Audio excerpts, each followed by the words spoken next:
trail cam recorded Bigfoot. That night, it attacked. My name is Russell Kemp, and what happened to me in October 2019 still wakes me up at 3 a.m. drenched in sweat. I was a wildlife biologist, 15 years in the field, studying bears in Oregon's Kalmiopsis wilderness, when everything I knew about the natural world shattered.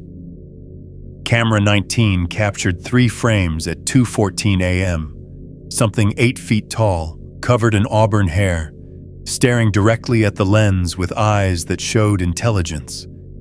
Not animal intelligence. Something else. I should have left then. Instead, I documented the 18-inch footprints with dermal ridges, the wood knocks that answered each other across the valley, the structures woven from branches no bear could make. The 5th night, they came for me. A hand the size of a dinner plate pressed against my window. When I fired warning shots, rocks punched through my walls with impossible accuracy. What that camera really recorded, 17 minutes of footage that's now classified, changed everything. They weren't animals. They were watching us. For 5 years, I've kept this story locked away, told myself it was better left buried.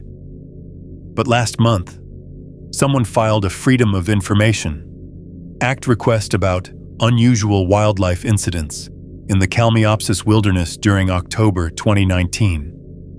The documents they released, heavily redacted, pages of black ink, they contain just enough truth to make me look like either a liar or a lunatic if I stay silent.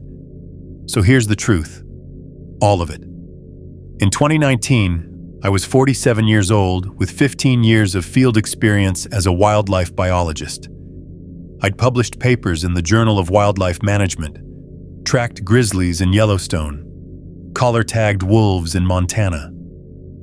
I wasn't some weekend hiker with a Bigfoot obsession.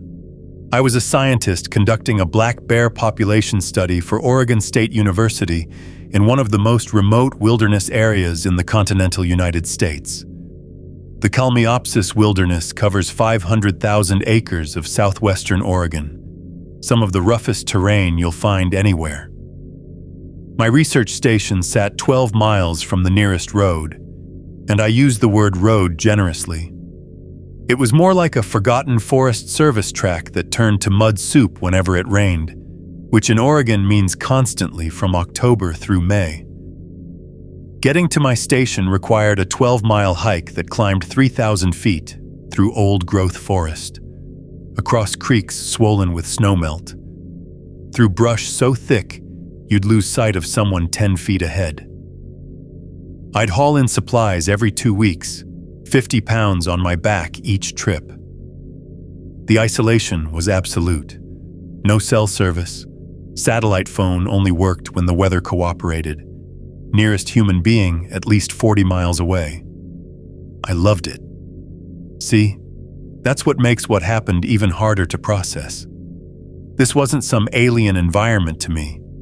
I'd spent 3 months there already, from July through September, without a single incident worth noting. I knew every game trail, every creek crossing, every windfall that blocked the path. I could navigate it in the dark if needed, and sometimes did when my camera checks ran late. The university had funded a 2-year study on black bear populations and their response to climate change. We needed data on feeding patterns, breeding behavior, territory ranges.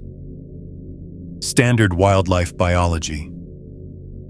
I'd established 24 trail cameras across a 50-square-mile study area, each one carefully positioned at natural funnels, game trails, water sources, berry patches that bears frequented. Every camera was secured in a steel lockbox, the kind rated for curious bears and weather extremes. Solar panels kept the batteries charged, and each unit could store thousands of images on its SD card. State-of-the-art equipment. The university had spent nearly $40,000 on the setup alone. I was supposed to wrap up the field season by November 1st, just before the real winter weather hit. Get one last round of data, pull the cameras for winter, analyze everything back at the lab in Corvallis. Routine work, the kind of thing I'd done dozens of times before. What happened in those last 2 weeks of October destroyed my career, ended my marriage, and left me with nightmares that prescription sleeping pills can barely touch. The university calls it a wildlife incident. The Forest Service labeled it unusual bear activity. The 2 federal agents who debriefed me, they had their own classification system I'm not allowed to discuss. But those redacted documents are out there now, and people are asking questions. Someone's going to piece together the truth eventually. So I might as well tell it myself, tell it right, before it becomes another internet conspiracy theory stripped of the details that matter. Because the details do matter. They're the difference between dismissing this as another Bigfoot story and understanding that we're not alone out there, that we never have been, and that some boundaries, they're not meant to be crossed. I'd developed a comfortable rhythm by October. Every 10 days, I'd make the circuit to check all 24 cameras, a 3-day loop that covered the entire study grid. Download the images onto my laptop, swap out SD cards, replace batteries if needed, make notes about any fresh bear sign in the area. The data was fascinating, exactly what we'd hoped for. I'd identified 17 individual bears by their markings and scars, tracked 3 family groups, documented feeding patterns that showed clear climate adaptation. Bears were staying active later into the fall, fattening up on a longer berry season. Good science, the kind that gets published, that matters. My routine was precise. Day 1, check cameras 1 through 8 in the northern section. Day 2, cameras 9 through 16 in the eastern grid. Day 3, cameras 17 through 24 in the south and west, then back to base camp. I'd spend the next week analyzing footage, updating my notes, maintaining equipment, then repeat the cycle. Base camp was a 12 by 16 foot cabin the Forest Service had built in the 70s for fire crews. Log walls, metal roof, wood stove for heat, propane for cooking. Solar panels I'd installed powered my laptop and communication equipment.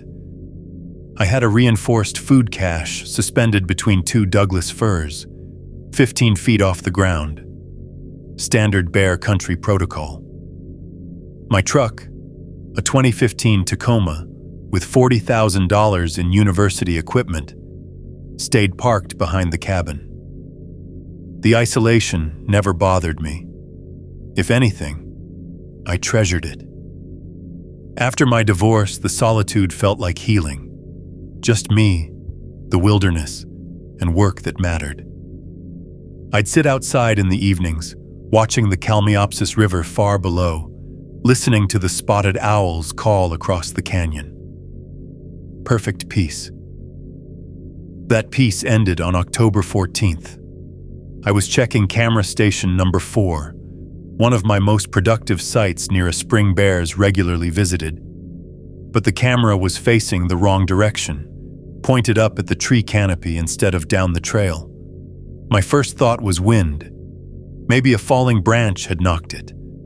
But the steel security box was still locked, bolts tight. The camera had been deliberately turned inside its housing. Strange, but not impossible. Maybe another researcher had passed through, though I should have been notified. I fixed the angle, downloaded the images. Nothing unusual, just the usual parade of deer, a few bears, a curious gray fox, and moved on. Camera 5 was the same, turned skyward. Camera 6 faced directly into the trunk of a tree, lens pressed against bark. By the time I reached camera 8, my scientific curiosity had shifted to unease. Every single camera in the northern grid had been tampered with. Not damaged, not stolen, precisely repositioned to capture nothing. I studied the ground around each site, my tracking experience kicking in. No boot prints, no ATV tracks, no signs of human passage. The undergrowth was undisturbed in that way that takes months to achieve. Whoever did this hadn't left a single trace. That night back at the cabin, I reviewed what footage I had, looking for clues. Most cards showed nothing after the tampering, just empty frames of sky or bark. But Camera 7 had captured something in the last moments before being turned. A shadow, maybe. Movement too quick for the motion sensor to properly focus. I enhanced it on my laptop, adjusted the contrast, and felt my mouth go dry. It looked like a hand. But the proportions were wrong. The fingers too long, the palm too wide. It could have been a bear's paw at a weird angle. Shadows playing tricks. Had to be. I saved the image anyway, filed it in a folder I labeled Anomalies. The next morning, I started my eastern circuit early, hiking, out at first light. The forest felt different. You develop a sense for these things after years in the field, when the birds go quiet, when the pressure changes, when you're being watched. I kept stopping, scanning the tree line, hand unconsciously checking the Remington 700 rifle slung over my shoulder. Camera 9 through 12 were untouched, normal footage of wildlife going about their business. I started to relax. Maybe the northern cameras were just a prank, some backpacker thinking they were funny. But when I reached Camera 13, positioned at the intersection of two game trails, I found something that made me forget all about pranks. The camera was gone. Not just turned or moved, gone. The steel security box had been pried open, the lock mechanism twisted like someone had used a crowbar with impossible strength. Pieces of the housing lay scattered in the leaves. And there, in the soft earth beside the trail, was a footprint that made me stop breathing. Human-shaped, but wrong. Too big, too deep, toes that splayed too wide. 18 inches long, maybe 8 inches across at the ball of the foot. The impression was so clear I could see what looked like dermal ridges, those fingerprint-like patterns that cover primate feet. I took 30 photographs from every angle, then did something I'd later be grateful for. I mixed the plaster I always carried and made a cast. Purely scientific instinct, the need to document even when your brain is screaming that this can't be real, because it couldn't be real. Could it? I spent the next hour at camera site 13, documenting everything with the obsessive thoroughness of someone trying to convince themselves they weren't losing their mind. Photographs of the destroyed camera housing from every angle. Close-ups of the twisted metal, the way the steel had been peeled back like aluminum foil. More photos of that impossible footprint, with my boot placed beside it for scale. My size 11 looked like a child's shoe in comparison. The plaster cast took 40 minutes to set properly. While I waited, I searched the surrounding area in expanding circles, my tracking skills on high alert. I found 3 more prints leading away from the site, heading deeper into the forest toward the Chetco River drainage. Each print was slightly different, variations in toe splay, depth, stride length, suggesting an individual walking normally, not running or limping. The stride length bothered me most. Nearly 6 feet between steps. To maintain that naturally, without stretching or leaping, you'd need to be, 7 feet tall? 8? The biomechanics didn't compute with anything in my experience. I followed the tracks for about 200 yards before they disappeared into a creek. Classic evasion technique. Walk in water to break your trail. Except animals don't think that way. Bears don't care about being tracked. Mountain lions don't strategically enter streams to throw off pursuit. This was intelligent behavior. Deliberate. By the time I'd finished checking the remaining cameras, 14 through 16, all untouched and functioning normally, the October sun was already dropping toward the ridgeline. In the Kalmiopsis, October means short days, full dark by 6:30. I had maybe 2 hours of light left, and I was still 5 miles from the cabin. I should have headed straight back. That would have been the smart move. But Camera Station 17 was only a half-mile detour, positioned at a natural pinch point where 3 game trails converged. One of my most reliable sites. I told myself I needed to check if it had been tampered with too, gather more data points. The truth was, some part of me needed to know if this was isolated or widespread.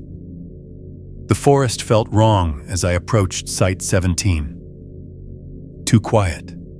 No birdsong, no squirrel chatter. Even the ever-present whisper of wind through the Douglas firs had stilled. That peculiar silence that makes your prehistoric brainstem start firing warnings. Predator near, danger close, run. The camera was intact, still aimed properly at the trail intersection. I let out a breath I didn't know I'd been holding and quickly downloaded the memory card to my tablet. I'd review the footage back at the cabin, where I had walls and a locked door between me and whatever was happening out here. As I turned to leave, my boot caught something in the underbrush. A branch, but woven oddly with others. I knelt down, pushed aside the ferns, and found myself looking at a structure. Branches twisted together in a pattern that wasn't random windfall. It formed an X about 3 feet across, with smaller twigs threaded through in what looked almost like a deliberate pattern. I'd seen plenty of weird forest phenomena. Trees growing around objects, branches twisted by snow load, bucks thrashing saplings during rut. This wasn't any of those. The branches were from different species: Douglas fir, madrone, chinquapin, brought together from different areas. The weaving was tight, purposeful. It would have taken hands to make this. Hands and intent. I photographed it, then carefully unwove a section to see how it was constructed. The branches were under tension, held in place by the weaving pattern itself. When I removed one piece, the whole thing shifted, like it wanted to spring back to its original shape. Engineering. Simple, but undeniably engineering. The light was fading fast now, that gray twilight that makes distances hard to judge. I needed to move. As I stood, something caught my eye on a big leaf maple about 20 feet away. The bark had been scraped, no, carved. Parallel gouges, too deliberate to be claw marks, running vertically down the trunk for about 4 feet. I approached slowly, camera ready. The gouges were deep, through the bark into the cambium layer, fresh enough that sap still weeped from them. 4 parallel marks, evenly spaced, like something had dragged fingernails down the trunk. Except the spacing was all wrong for a human hand, too wide, and the force required to gouge maple bark that deeply. That's when I smelled it. Musky, pungent, somewhere between wet dog and rotting vegetation, but neither exactly. It made my nose burn, made my eyes water. The smell was everywhere suddenly, like something had been watching me and chose that moment to announce itself. I unslung my rifle, chambered around. The mechanical sound seemed impossibly loud in the silence. I made it back to the cabin just as full darkness settled over the Kalmiopsis. My hands shook as I bolted the door, something I'd never bothered with before. The cabin had always felt like sanctuary, but now the windows seemed too large, the walls too thin. I started the wood stove, more for the comfort of the flames than warmth, and powered up my laptop to review the day's footage. I started with camera 17, the last one I'd checked. Typical October activity for the first few days: black-tailed deer, a small black bear, a family of raccoons. Then, October 12th at 3:17 a.m., the motion sensor triggered and captured. Nothing. Just empty trail. This happened sometimes with fog or branches moving in wind, but the timestamp showed clear weather, no wind. The nothing continued for 12 frames, then the camera shut off.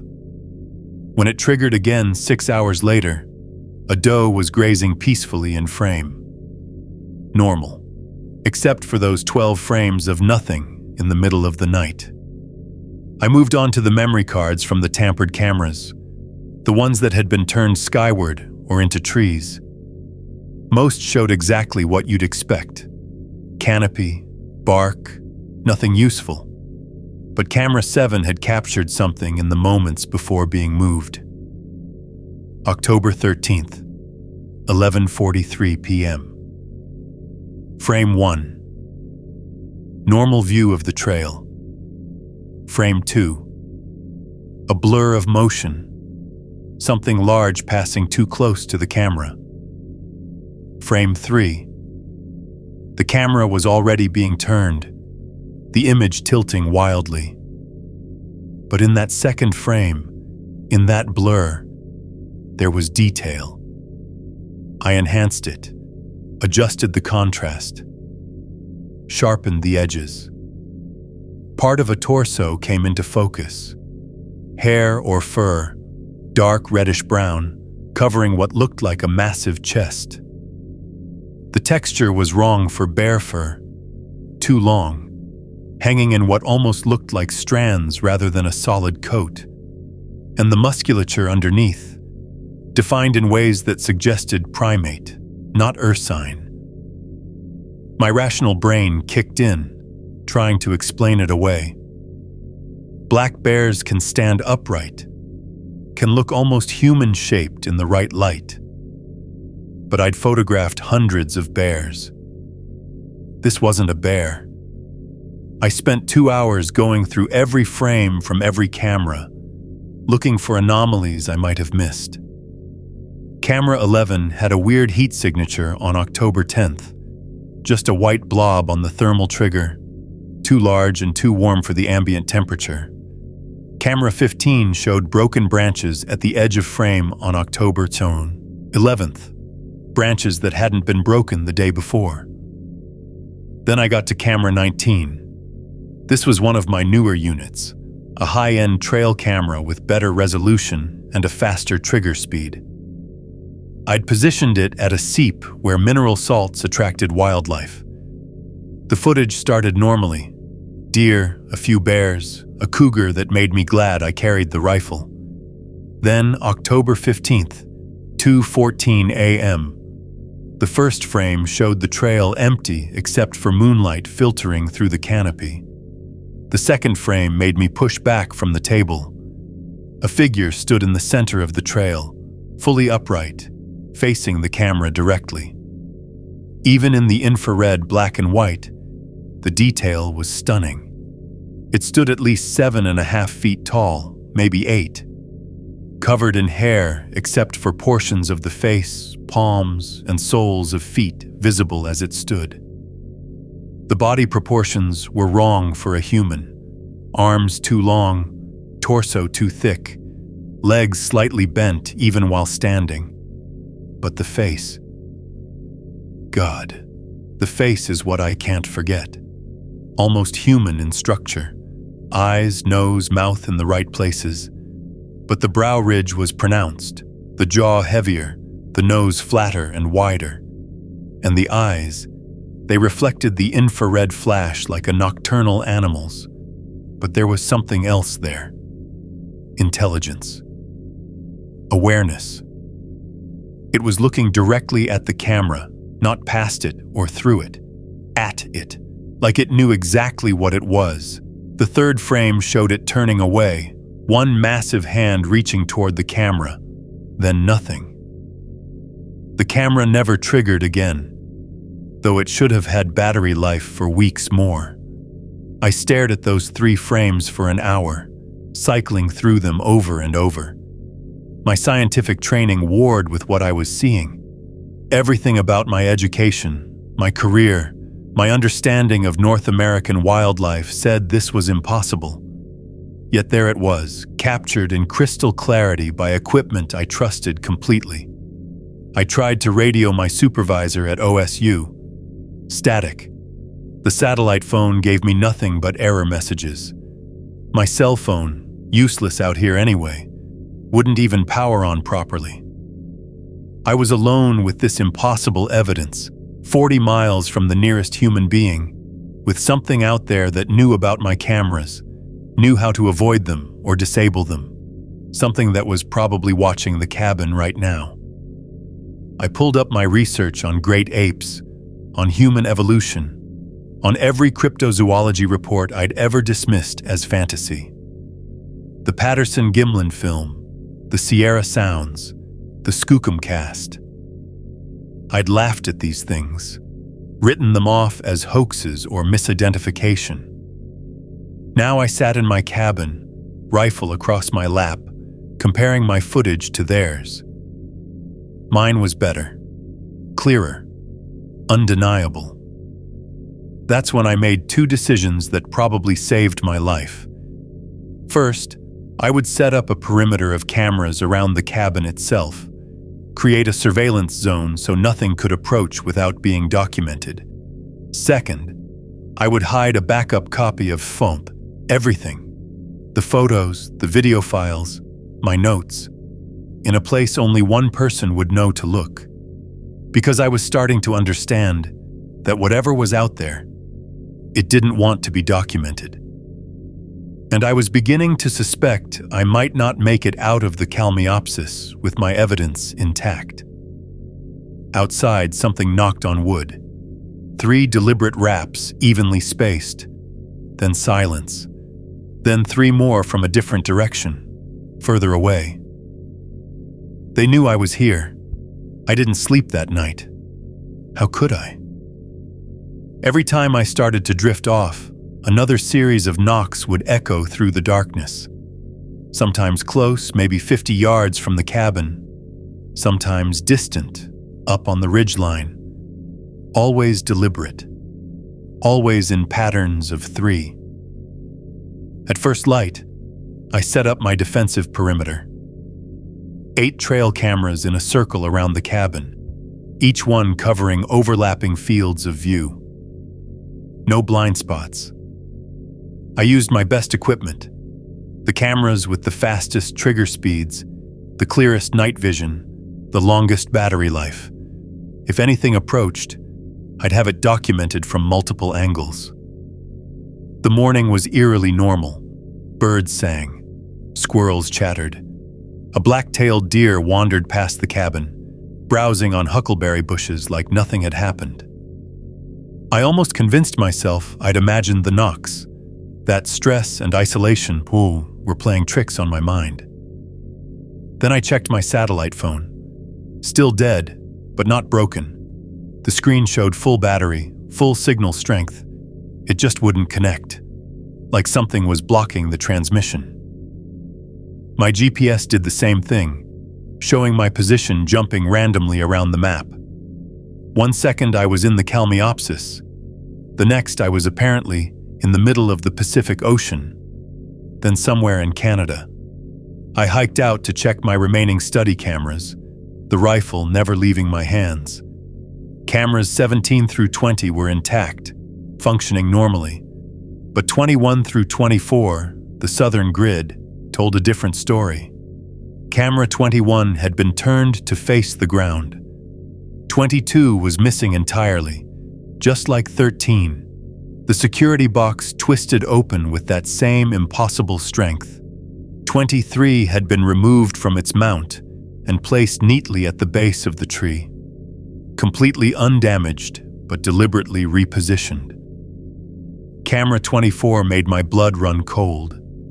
It had been left alone, still functioning, still recording, but arranged in front of it, clearly staged for the camera to capture, were items from my camp. My backup GPS unit that I'd left charging in the truck, a pair of work gloves from my supply cache, one of my notebooks, the one I'd been using to document the bear study, opened to a page of observations I'd written 3 days ago. They'd been in my camp, while I was there, while I was sleeping. The footage showed when it happened. 3:47 a.m., about 2 hours after the last series of knocks. A hand entered frame, massive and covered in reddish-brown hair, carefully placing each item.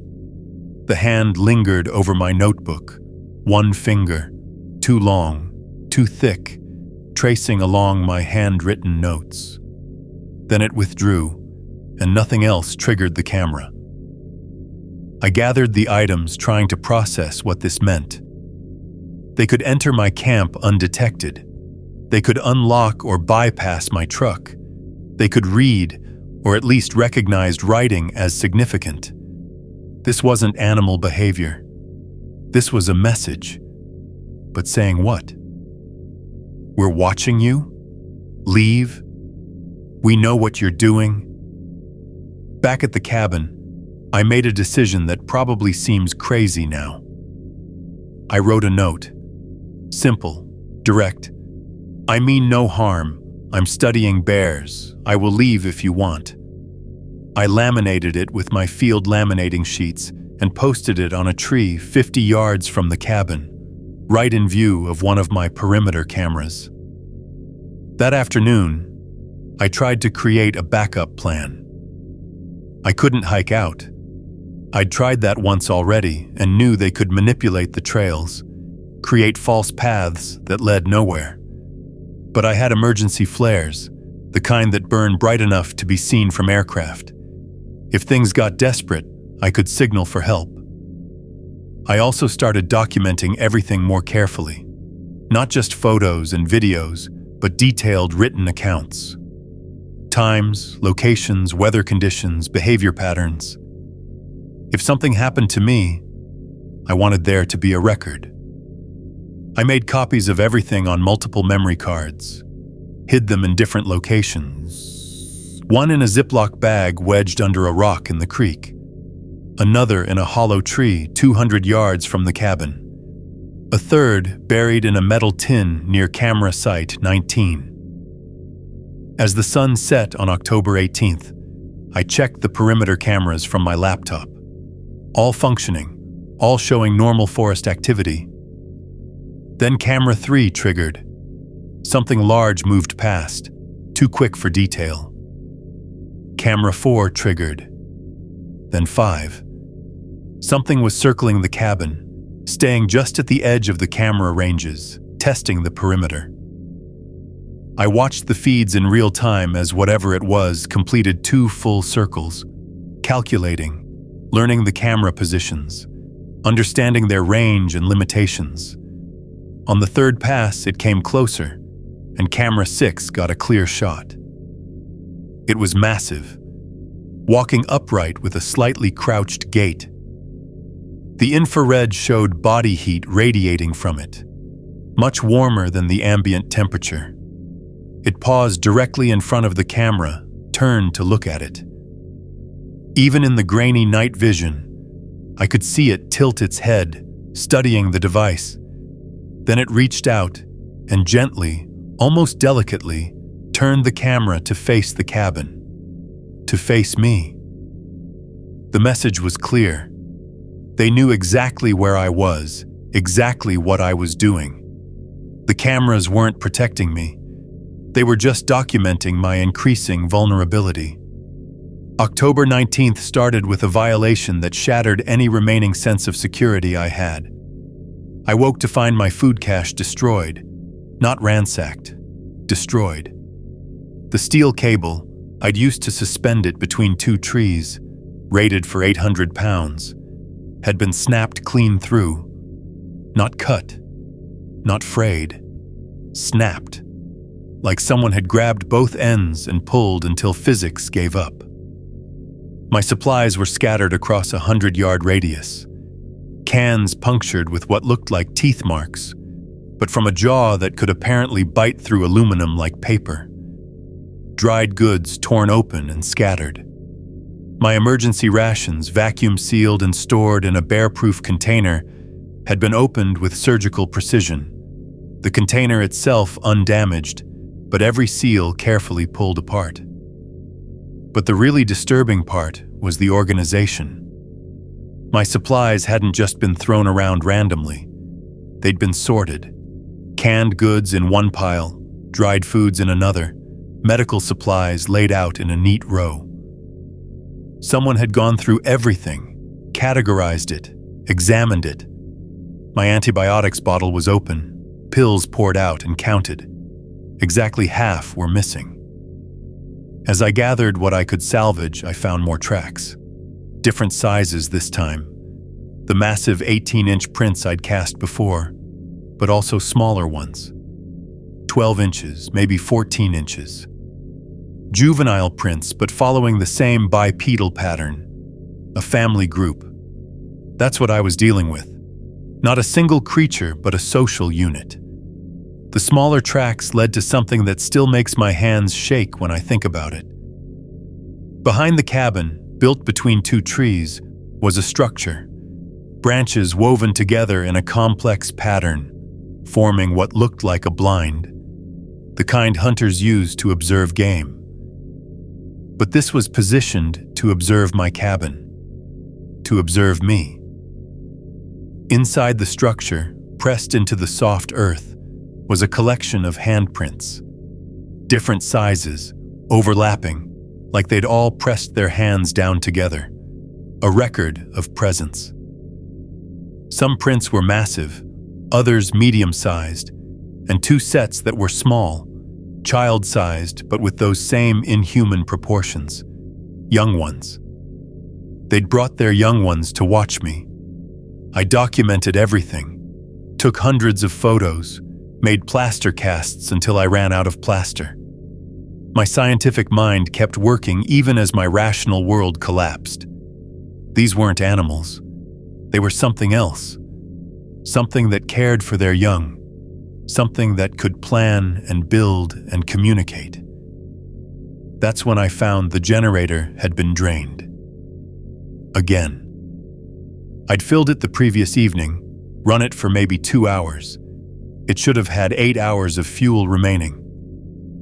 But the tank was bone dry, and the cap showed those same greasy prints. They'd figured out what the generator did, understood that it powered my equipment, and they were systematically cutting me off. I had maybe a day of battery power left for my laptop and cameras. No way to recharge, no way to call for help, no way to maintain my digital perimeter. I was being pushed back to the 19th century, stripped of every technological advantage. That afternoon, I made another decision I probably shouldn't have. I took my laminated note from the tree and added to it. I have young ones too, a daughter. I just want to go home. I included a photo from my wallet. Emma at her college graduation, smiling, alive, human. I know it sounds insane trying to communicate with them, but what else could I do? They'd shown intelligence, shown restraint. They could have hurt me a dozen times over, but hadn't. Maybe, just maybe, they'd understand. I placed the note and photo back on the tree, this time with an offering. A can of peaches, opened, and a chocolate bar from my emergency stash. Every primate species I knew had a sweet tooth. Maybe that was universal. As darkness fell, I rationed my remaining battery power, keeping only 2 cameras active, one facing the tree with my note, one covering the cabin door. I sat at my table, rifle loaded, watching the feeds, waiting. At 9:17 p.m., camera 1 triggered. A figure approached the tree, smaller than the one from camera 19, but still massive by human standards. It moved differently, more cautious, more curious. It stopped at the tree, examined the note, the photo, the offering. Then it did something that changed everything.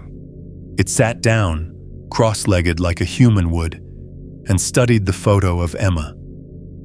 It held the picture carefully between thumb and forefinger, brought it close to its face.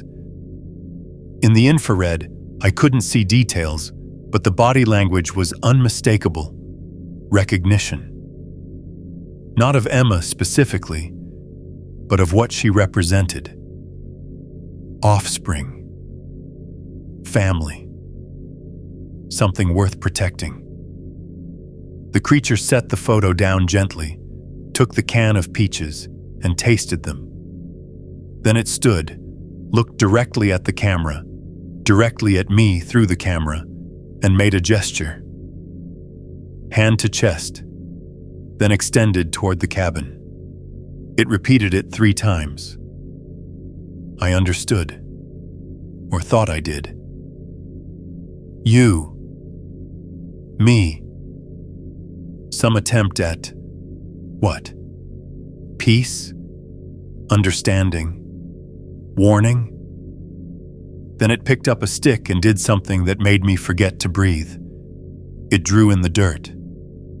Simple lines, but purposeful.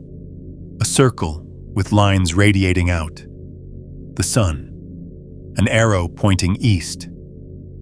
Then it held up 3 fingers. 3 days. When the sun rose. That's what I thought it meant. 3 days and then... what? The creature retreated into the darkness, taking the photo of Emma with it. I never saw that picture again, though what happened to it, that comes later. I spent the rest of the night trying to decode the message. 3 days until what? Until I could leave? Until they came for me? Until something worse arrived? Outside, the forest had gone completely silent. No knocks, no movement, nothing. Like everything was holding its breath, waiting for those 3 days to pass. I had 72 hours to figure out what they wanted, what they were warning me about, or what they were planning. 72 hours before everything went to hell. 3 days. The countdown consumed my thoughts as I prepared to leave at first light. I packed only essentials: water, energy bars, my rifle, the memory cards with evidence, and my grandfather's compass since the GPS was useless. The 12-mile trail to civilization had never seemed longer. I made it maybe 4 miles before realizing they'd been busy during the night. The trail markers, reflective tags I'd personally nailed to trees over the summer, were gone. Not just removed, but replaced with identical-looking tags leading in different directions. False trails branched off everywhere, created with bent saplings and moved rocks, each one looking as legitimate as the real path. They'd turned the forest into a maze. I tried using terrain features to navigate. The trail should follow Babyfoot Creek for 2 miles, then switch back up Biscuit Hill. But when I reached what should have been Babyfoot Creek, I found another stream I'd never seen before. That was impossible. I'd mapped every water source in a 10-mile radius. Yet here it was, flowing wrong, heading northwest instead of southeast. Then I realized they hadn't created a new stream. They'd dammed Babyfoot Creek upstream and diverted it, changing its course just enough to confuse my mental map. The engineering required, the planning, The sheer physical labor, this wasn't the work of animals.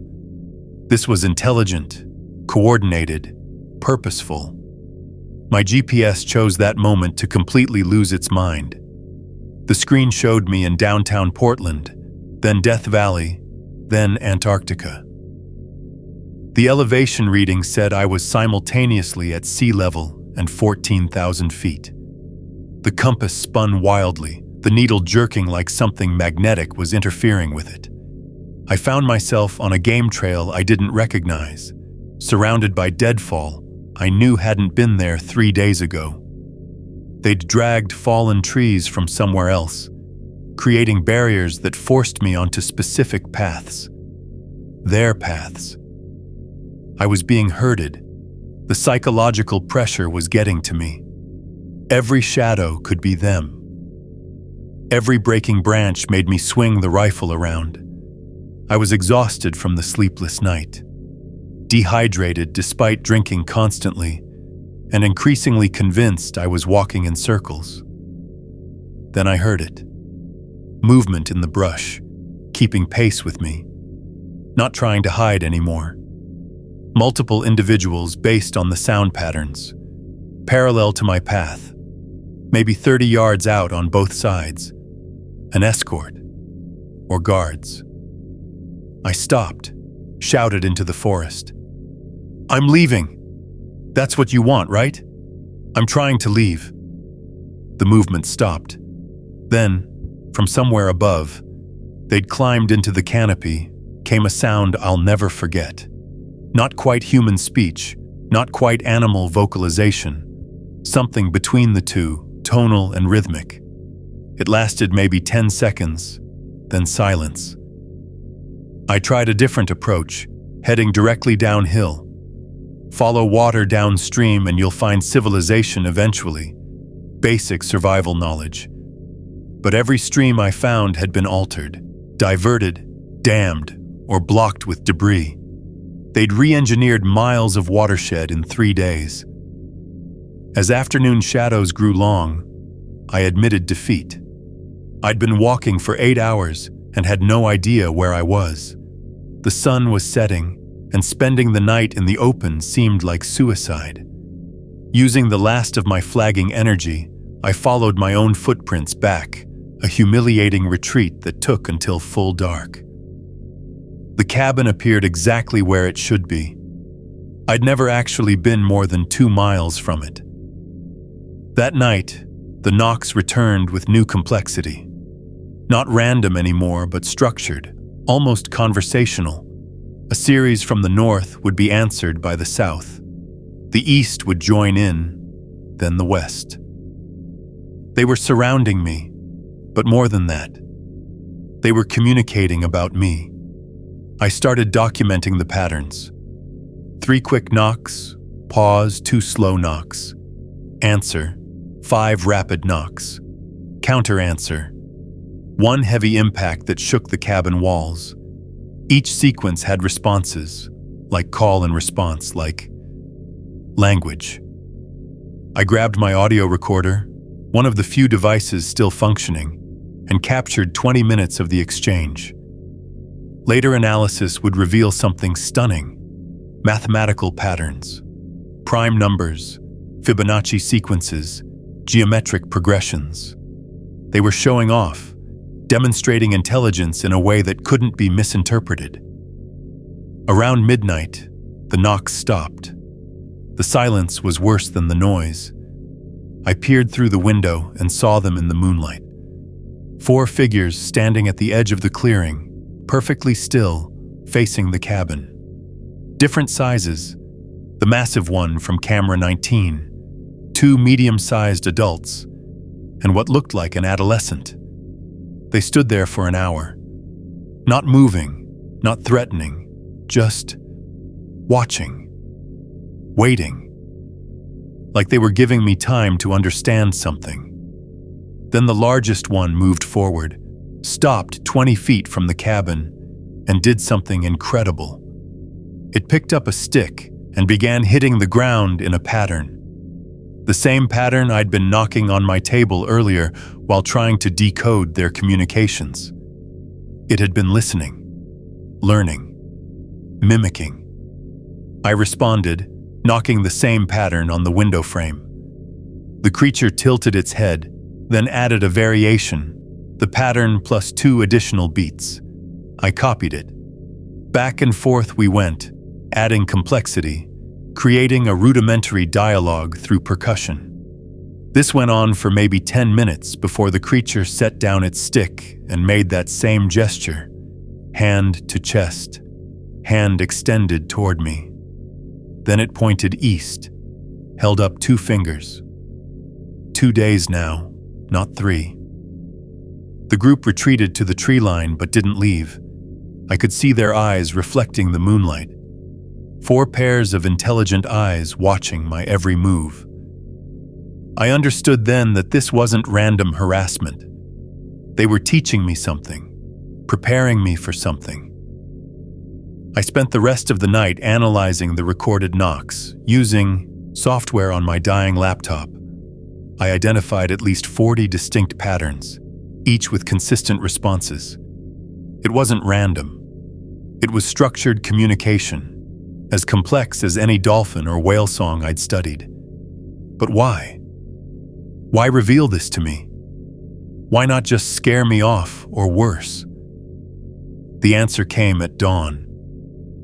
As the first light touched the mountains, one of the medium-sized ones approached the cabin. It carried something in its hands, my missing camera, number 22. It set the camera on the ground, pointed at it, then at me, then made a cutting motion across its throat. The message was clear: stop recording us, or else. But then it did something else. It pulled out a piece of paper, my note about Emma, and placed it next to the camera. It pointed at the photo, then at me, then toward the east. It made a walking gesture with 2 fingers, then held up 2 fingers again. 2 days. Finally, it picked up the camera and crushed it with one hand, the metal and plastic crumpling like paper. It left the destroyed camera there. A warning and a promise, then rejoined its family at the tree line. I understood. I had 2 days to leave. Take my evidence and go. They were giving me a choice, showing mercy because I had young ones too. But if I stayed past their deadline, the camera's destruction was a preview of what they could do to me. The next morning brought a new violation. They'd been inside my truck again, but this time they'd left something behind. Structures made from pine needles and moss, carefully woven and placed on each seat. Gifts? Warnings? The smell that accompanied them made my eyes water. A musk so concentrated it soaked into everything. I'd have to abandon the vehicle even if it still worked. My equipment was failing systematically now. Cameras showed nothing but static when I reviewed them, like something was generating electromagnetic interference. My laptop screen flickered constantly. Even my analog compass spun uselessly, the needle jerking like it was being pulled by invisible hands. I found more structures around the cabin that morning. Not random, positioned at cardinal points, each one slightly different. The northern structure incorporated white stones arranged in a spiral. The southern one had feathers woven through it, owl feathers from the barred owls I'd been hearing all summer. The eastern structure disturbed me most. It contained items from my camp. A pen I'd lost weeks ago, the lens cap from my camera, a torn page from my field notes about bear feeding patterns. They'd been watching me since I arrived, maybe since before I arrived. The western structure was still being built when I found it. Fresh bent branches, sap still running, the weaving only half complete. I touched it, trying to understand the construction method, and heard a sharp whistle from the tree line. Not a bird. Too loud. too directed, a warning to leave it alone. I backed away, but not before noticing something crucial. The structures formed a boundary. A rough circle maybe 60 yards across with my cabin at the center. They'd marked territory. Their territory now, with me inside it. That afternoon, I tried using the emergency flares. The first one wouldn't light. The striker had been removed. The second lit, but sputtered out immediately, like the chemical composition had been altered. When I examined the remaining flares, I found tiny holes punched through the casings. They'd been sabotaged with precision, rendered useless, but left in place so I wouldn't know until I needed them. The intelligence behind this terrified me more than any physical threat. They understood my equipment, my contingencies, my psychology. They were systematically stripping away my options, my defenses, my hope. As evening approached, I made what might have been a fatal error. I decided to dismantle the eastern structure, the one with my belongings. I needed those field notes. They contained observations that might help me understand what was happening. I pulled apart the woven branches, retrieved my torn pages, and immediately knew I'd crossed a line. The forest exploded with vocalizations, not the wood knocks, but actual voices. Deep, resonant calls that made my ribcage vibrate. Multiple individuals calling back and forth in what sounded like agitated conversation. The sound came from everywhere, echoing off the mountains until I couldn't tell direction or distance. Then silence. Complete, absolute silence that was somehow worse than the noise. They came that night. Not to the windows or doors, but onto the roof. I could hear them walking above me, the cabin creaking under their weight. Multiple individuals based on the footfall patterns. They stayed up there for hours, occasionally making low rumbling sounds that penetrated through the ceiling. October 21st, 11:43 p.m. I remember the exact time because I was staring at my watch when the first hand appeared at the window. Massive, covered in reddish hair, fingers spread against the glass like it was feeling for weakness. The hand was easily 14 inches across, with an opposable thumb that looked almost human except for the proportions. I grabbed my rifle but didn't aim it. Some instinct told me that would escalate things beyond recovery. Instead, I stood there, 3 feet from the window, making eye contact with something that shouldn't exist. The face that appeared made my knees buckle. Almost human, but fundamentally wrong. The brow ridge too pronounced, the jaw too heavy, the nose flat and wide. But the eyes, brown, intelligent, studying me with the same intensity I was studying it. We looked at each other for maybe 10 seconds that felt like hours. Then it pressed harder against the window. The glass creaked, started to bow inward. Testing, seeing what I'd do. I stepped back, raised the rifle to port arms, not aimed but ready. The creature tilted its head, almost like it was disappointed. Then it knocked. 3 times, gentle for something that could shatter the window with one blow. It wanted in, but it was asking, not taking. "No," I said out loud, surprised by how steady my voice sounded. "This is my space." It knocked again, harder. The window frame groaned.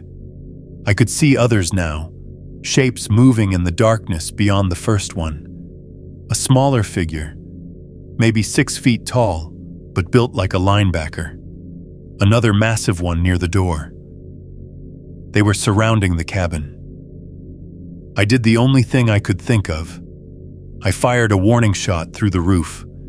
The sound was deafening in the small space, and the creature's reaction was immediate. They scattered, but not in fear. They moved tactically, spreading out, taking positions. Then the rocks started flying. The first one hit the north wall hard enough to shake the entire cabin. The second punched through the window I'd been standing at, showering me with glass. They weren't throwing randomly. Each impact targeted structural weak points. The door frame, the window corners, the joints where walls met. I dropped to the floor as more rocks struck. One came through the wall itself, leaving a fist-sized hole near my head. The accuracy was impossible. They were hitting exact spots from 40 yards away in total darkness. The barrage continued for maybe 5 minutes, though it felt like hours. Then it stopped. I lay there, covered in glass and wood splinters, waiting. The silence stretched out until I couldn't stand it and carefully looked through one of the holes. They were standing in a line at the edge of the clearing. 5 of them, different sizes, perfectly still, waiting. The largest one stepped forward and made that gesture again, hand to chest, hand toward me. Then it pointed at the ground and shook its head. The message was clear. This is our ground now, not yours. I understood. Tomorrow was my last day, the deadline they'd given me. Leave or face consequences I didn't want to imagine. I spent the rest of the night in the root cellar, listening to them dismantle my equipment outside, preparing for what I had to do at dawn. The rocks came in waves, first from the north, then east, then all directions at once. I cowered in the root cellar, 8 feet underground, and still felt every impact shake the cabin above. They weren't just throwing stones. They were demolishing my shelter methodically, surgically, targeting support beams and load-bearing walls. A particularly massive impact made dirt rain from the cellar ceiling. Through the floorboards, I heard wood splintering, glass shattering, then footsteps. Heavy, deliberate, inside the cabin now. They'd breached the walls. Multiple sets of feet moved above me, and the sounds they made. God, I'll never forget those sounds. Low-frequency vocalizations that penetrated through the floor, through the earth, into my bones. My chest cavity vibrated with each rumble, like standing too close to a subwoofer. But these weren't random noises. They had patterns, structure. They were talking to each other. I could hear them systematically destroying my equipment. The crash of my laptop hitting the wall. The crunch of cameras being crushed. My rifle was up there. I'd dropped it when I fled to the cellar. Without it, I had nothing but a pocket knife and my grandfather's compass. Then the footsteps converged directly overhead. They knew where I was. Of course they knew. They'd probably known about this cellar before I did. The trapdoor rattled as something tested it. The old padlock I'd installed held, but for how long? The testing stopped. Silence for maybe 30 seconds. Then a voice, and I do mean a voice, came through the floor. Not human, but attempting human sounds. A grinding, guttural attempt at words that sounded like, go, away, now. My rational mind shattered. They could speak, or at least mimic speech. Everything I thought I knew about primate evolution, about intelligence, about our place in the world, all of it crumbled in those 3 tortured words. I pressed myself against the earthen wall, trying to disappear. The creature above tried again, clearer this time. Yo, go, safe. They were offering me terms. Safe passage if I left immediately. Okay, I shouted, my voice cracking. I'll go, dawn. I'll leave at dawn. A pause, then 3 deliberate knocks on the floor. Agreement, acknowledgement. The footsteps moved away, and I heard them exit through what used to be my north wall. I stayed in that cellar for 3 more hours, listening to them dismantle everything I'd built over the summer. They were thorough. Every piece of technology, every research tool, every bit of evidence I hadn't hidden. The sounds grew distant as they carried things away, but occasionally something massive would walk directly over the cellar, and I'd feel the earth compress above me. Around 4 a.m., everything went quiet. Not the normal forest quiet. This was complete absence of sound. No insects, no wind, nothing. Like the world was holding its breath. I waited another hour before carefully pushing open the cellar door. The devastation above was absolute. The cabin looked like a tornado had hit it, then decided to come back for seconds. Dawn revealed the full scope of their message. My truck wasn't just damaged, it had been transformed into abstract art. The hood was folded in half like paper. The engine block had been pulled out and placed neatly beside the vehicle, cracked down the middle as if split with a giant axe. Every tire showed claw marks that went through the steel belts, but the real message was the cameras. All 24 of them, including my perimeter units, had been arranged in a perfect line leading from the cabin toward the deepest part of the wilderness. Each one was precisely spaced, about 10 feet apart, creating a path that disappeared into the morning mist. They wanted me to see this, to understand. At the end of the line, stuck in the ground like a spear, was camera 19, the one that had captured those 3 frames. Its memory card was missing, but the camera itself was undamaged, almost respectfully placed. I walked the line of cameras, documenting everything with my phone's dying battery. At the cabin's threshold, I found the deepest tracks yet. Something had stood there for hours based on how compressed the earth was. The prints showed it had shifted weight from foot to foot, waiting, watching, making sure I stayed in the cellar until they were done. Next to the tracks was my notebook, the one with the photo of Emma. The photo was gone, but they'd left something in its place. A handful of huckleberries, fresh despite being past season, arranged in a small pile on the open page. Beside them, drawn in the dirt with shocking precision, was a pictograph. A small figure next to a large figure, with lines radiating from both, parent and child, connected. They understood family. They'd seen my daughter's photo and recognized what she meant to me. This wasn't random destruction. It was calculated mercy. I gathered what few supplies I could salvage: water, a handful of energy bars, my grandfather's compass, since everything electronic was destroyed. My hands shook as I stuffed the memory cards I'd hidden into my pockets. The plaster casts were too heavy to carry, so I photographed them one last time and left them. As I prepared to leave, I found one more message. On the side of the cabin that still stood, something had scraped symbols into the wood. Not random scratches, but deliberate marks.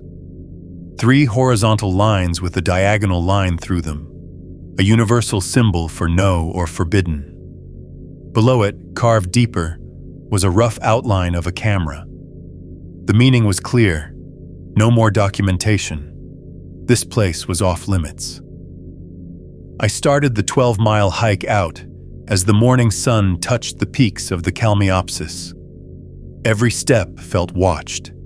Branches broke at precise intervals beside the trail, not threatening, but present. They were escorting me out, making sure I kept my end of the bargain. About 3 miles in, I found my trail markers had been restored.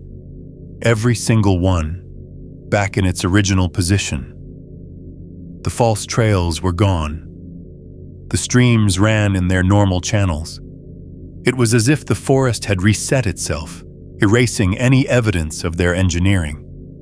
They wanted me to leave, but they also wanted me to leave safely. They were showing me the way out. The remaining 9 miles felt like 90. Every sound made me flinch. A squirrel jumping between branches nearly gave me a heart attack. But they kept their distance, always just out of sight, occasionally snapping a branch to let me know they were there. Not threatening anymore, just ensuring I kept moving. About halfway to the trailhead, I found something that made me stop dead. A backpack, weathered and torn, hanging from a branch 50 feet up, too high for any human to reach without climbing equipment.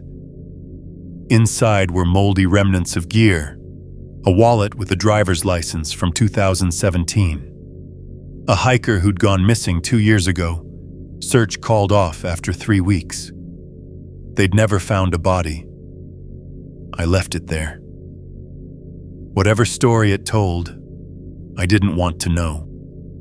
The October sun was harsh after the forest canopy, and when I finally stumbled onto the Forest Service road, where I'd parked my backup vehicle months ago, I nearly cried. The old Jeep started on the 3rd try, and I sat there for a moment, hands shaking too badly to drive. That's when Ranger Patricia Holbrook found me.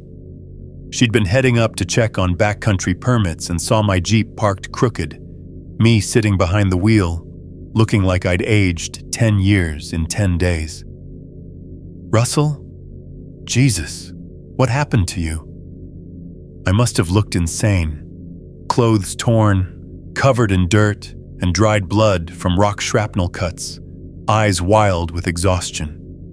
I tried to explain, words tumbling out in no logical order. The cameras, the tracks, the assault on my cabin. Patricia's expression shifted from concern to something else when I showed her my phone. The photos of the footprint casts, the destroyed camp, the line of cameras arranged like breadcrumbs. She went very quiet, studying each image carefully. "We need to get you somewhere safe," she said finally. "There are people who need to hear about this." "You believe me?" I couldn't hide my desperation. She looked me straight in the eye. "My daughter vanished in this area 5 years ago. Search and rescue found tracks they couldn't explain, structures in the trees, her backpack hanging 30 feet up." Her voice caught. "They called off the search after 2 weeks, said she'd probably fallen into a ravine." Patricia made 3 calls from her radio, each one using codes I didn't recognize. Then she told me to follow her to the ranger station, but not the public one. A smaller facility I didn't even know existed, tucked away on a maintenance road. "There are protocols for this," she said as we drove. "People you'll need to talk to, documents you'll need to sign. This isn't the first time, Russell. It won't be the last." At the station, she pulled out a filing cabinet I watched her unlock with 3 different keys. Inside were reports going back decades. Hikers, hunters, researchers, all with similar stories. Tracks, structures, equipment destroyed, people driven out.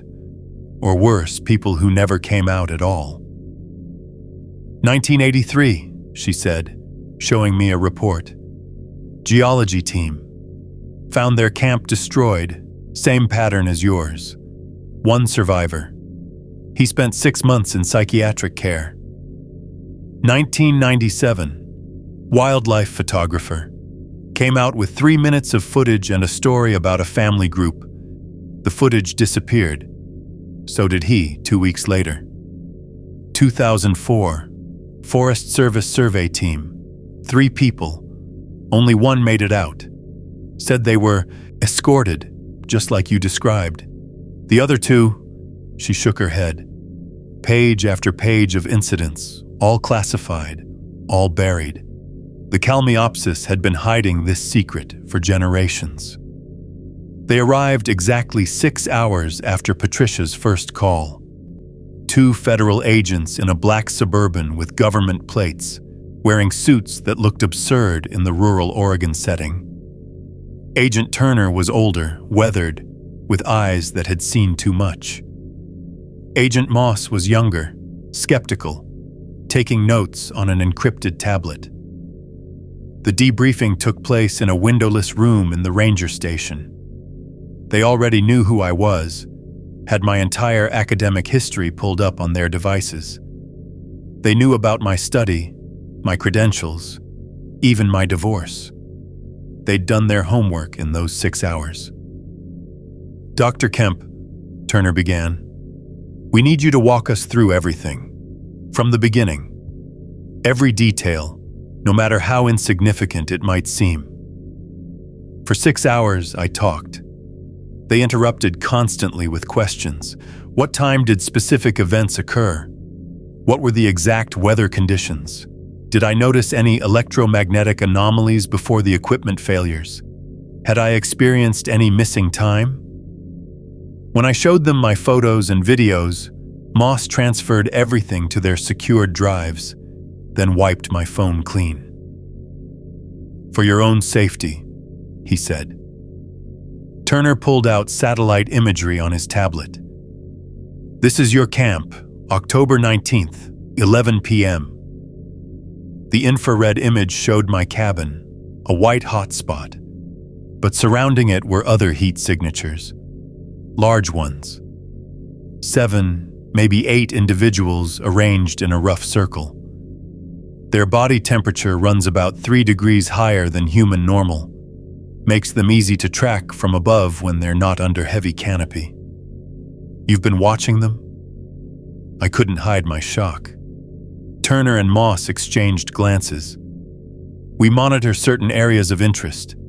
Your study area has been flagged since 1978. Then why did you let me?"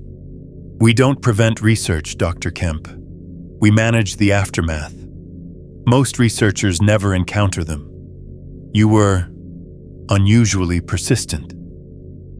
Most people leave after the first signs." They showed me other images. Heat signatures moving through the forest in organized patterns. Family groups, they called them. Population Delta, they designated this specific group. Estimated 3 to 4 family units, maybe 20 individuals total, range covering about 200 square miles of the Kalmiopsis. "They're intelligent," I said. It wasn't a question. "That's classified," Moss replied automatically. Turner gave him a look. "Dr. Kemp has clearance now. He's seen enough." He turned to me. "Yes. Tool use, complex communication, social structures. They understand our technology better than we'd like. They just choose not to use it." "What are they?" "We don't know. Surviving Gigantopithecus descendants. Parallel hominid evolution. Something else entirely. Every DNA sample we've recovered is too degraded to sequence properly. It's like their genetic material breaks down faster than anything we've seen." They had me sign documents, NDAs, liability waivers, agreements I wasn't allowed to read fully. The phrases I caught were troubling. National security, classified biological assets, permanent surveillance protocols. "Your colleague, Davis Chen," Turner said suddenly. "He's been asking questions, making FOIA requests. You need to discourage that. Davis doesn't know anything. He knows you hid something at camera site 19. He's planning to retrieve it." Turner's expression was unreadable. "That footage needs to stay buried, Dr. Kemp, for everyone's safety, including theirs." The threat was subtle but clear. The footage showed something they didn't want public. Something about their behavior, their intelligence, their nature, that would change everything if it got out. "One more thing," Turner said as they prepared to leave. "You'll receive packages. Your equipment, returned piece by piece. Don't report it. Don't investigate it. They're establishing a treaty in their way. Respect it. They left me with a business card. No name, just a phone number, and a warning. Any further contact, any broken protocols, and we won't be able to protect you, or anyone close to you. Patricia drove me to a motel that night. I couldn't stop shaking. It's been 5 years now, and I still can't sleep through a full night. I teach Introduction to Wildlife Biology at Lane Community College in Eugene, a job that requires no field work, no overnight camping, no venturing into places humans weren't meant to go. My students occasionally ask about Bigfoot. Oregon kids always do. And I give them the standard scientific response about misidentification and the lack of physical evidence. The lies taste like copper in my mouth. My career in research died that October. The university officially cited equipment loss and incomplete data sets when they terminated my study. My academic reputation crumbled quietly. Grants dried up, journal submissions were rejected without review, conference invitations stopped coming. The message was clear without being stated. Russell Kemp is no longer a serious scientist. Davis retrieved the hidden SD card 6 months after my encounter, despite my warnings. He used his climbing expertise to access the spot where I'd wedged it, a crevice 40 feet up a cliff face near camera site 19. He called me immediately after watching it, his voice shaking. Russell, this footage, they're using tools. They're teaching their young. They have a structured language. It proves nothing. I cut him off. Destroy it. He didn't. But after 2 federal agents visited his apartment, after his advisor suddenly dropped him from the PhD program, after his girlfriend left him because he'd become obsessed and paranoid, he understood.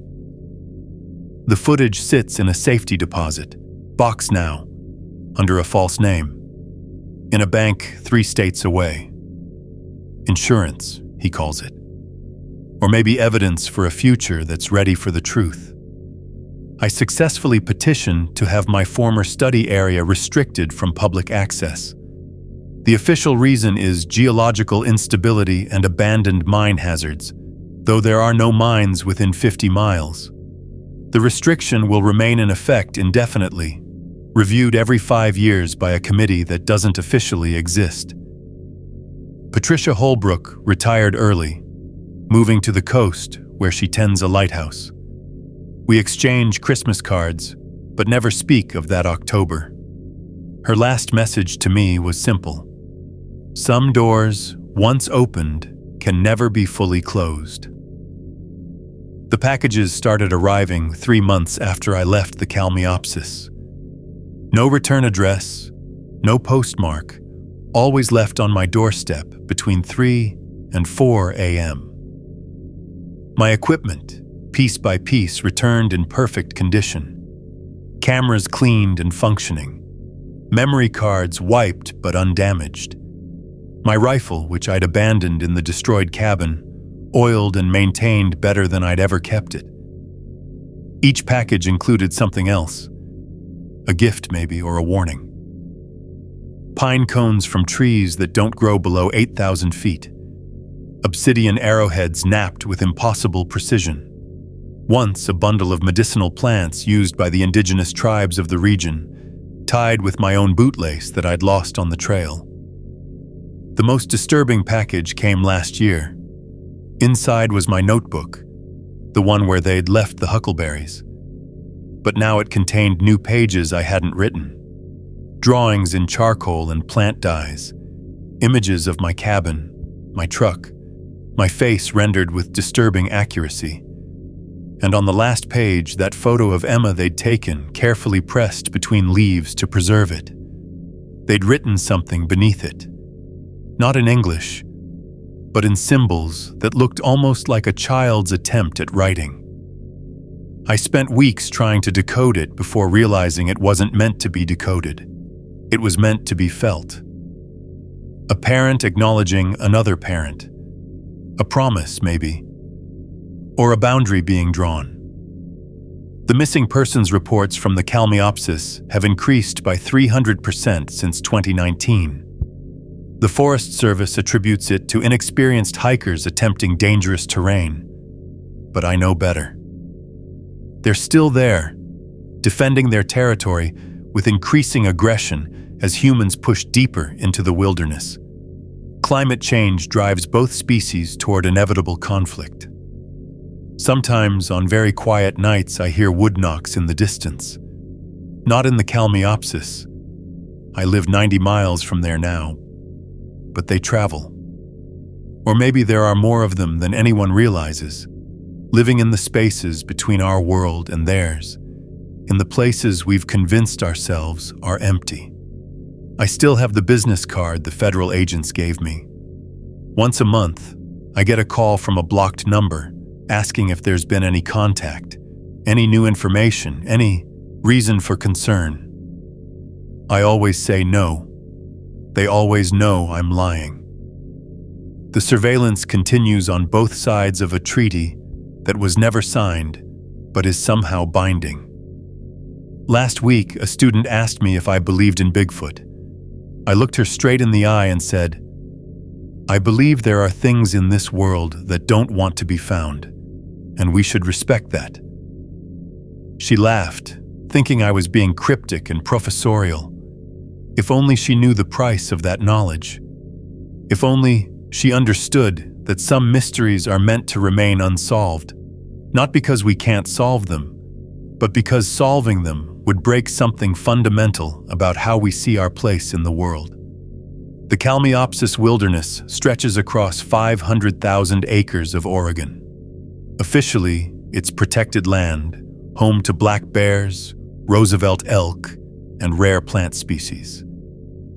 Unofficially, it's theirs. It always has been. And they're watching. They're always watching. Sometimes late at night when my PTSD medication isn't working and the shadows move wrong, I wonder what would have happened if I'd stayed that extra day, if I'd ignored their deadline. But then another package arrives, placed silently on my doorstep while I sleep, and I remember. They let me leave. Not everyone gets that mercy.